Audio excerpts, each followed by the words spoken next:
Now, today, during Biden's half-hearted attempt to commemorate 9/11 during the pit stop in Alaska after his disastrous presser in Vietnam, the president rushed through a short, tone-deaf speech playing down the threat of al-Qaeda while emphasizing the rise of political extremism. Really? Take a look. Governor Dunleavy, it's good to see you. Governor and I have something in common. We're both from Scranton, Pennsylvania. I wish I had him playing in my high school ball club that I was playing. But I could have been an All-American having you in front of me. Terrorism, including political and ideological violence, is the opposite of all we stand for as a nation.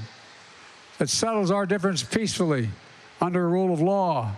Today, we can look across the country and around the world and see anger and fear in places many of you have been stationed before.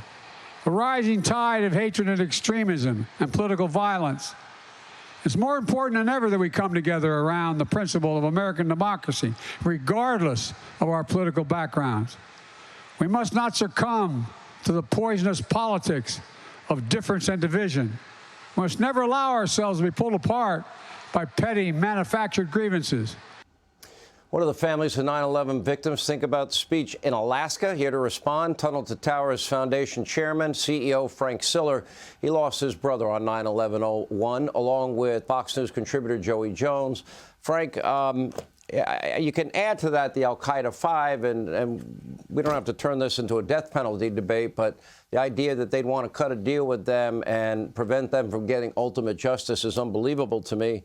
But your thoughts on the president's response today, if you could even understand or get through or maybe interpret what it was he was trying to say.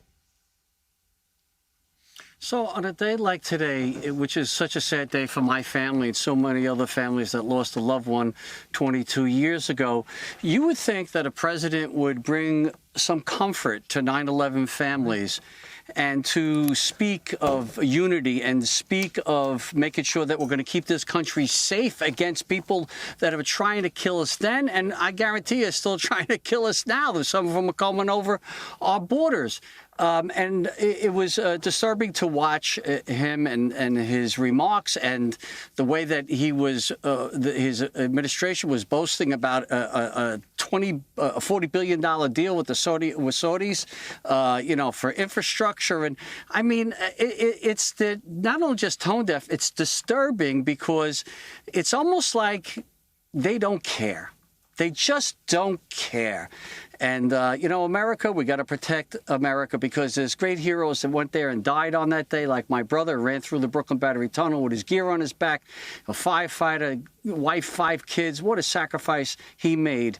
And the guys like you have Joey Jones on here, and Joey gave his body for our country, went to war because what happened on 9/11, 3,000 people died on 9/11, 3,000 have died since 9/11 with 9/11 illnesses, and how about the 7,000 men and women that died because of the global war on terror? That's what we should be talking about, and that's who we should be honoring today.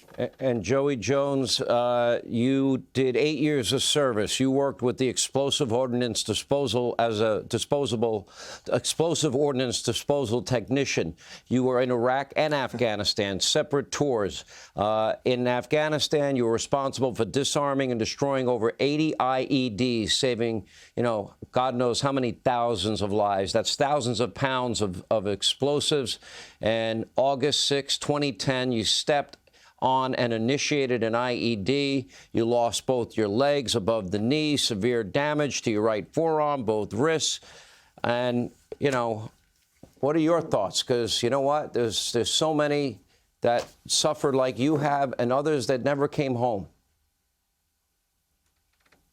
Yeah, first of all, 80 IEDs, I had a teammate right beside me the whole time. He could have lost his life at any moment. And when I lost my legs, it killed Corporal Daniel Greer standing right beside me trying to protect me. Yeah, the war on terror was terrible. It was atrocious. I just got back from a hunting trip with a fireman, a police officer, and 4 other combat wounded veterans. And the truth is, 2 of us were wounded, but the other 2 are hurting. The other 2 have invisible wounds. Their heart hurts. They carried their friends back in bags. That one's a Silver Star recipient and the other one should be.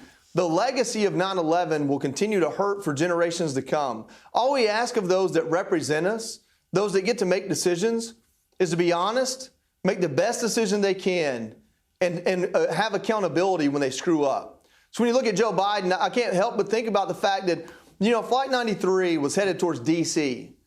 Regular Americans took that plane down, sacrificed their life, ultimately to save people in D.C., to save our elected representatives. But today, our elected president couldn't make it back to D.C. or New York or Pennsylvania just to say some words, show some respect. But I guess that makes sense. He's looking to win votes of generations that weren't alive when 9/11 happened. 2 years ago, he botched ending the war. He doesn't care. Yeah, it's scary times. The letter T, the number 2, the letter T.org, Tunnel to Towers, $11 a month. If you can commit it, that's how they continue that great work. Thank you both. Joey, thank you. Good to see you. Hey, Sean Hannity here. Hey, click here to subscribe to Fox News YouTube page and catch our hottest interviews and most compelling analysis. You will not get it anywhere else.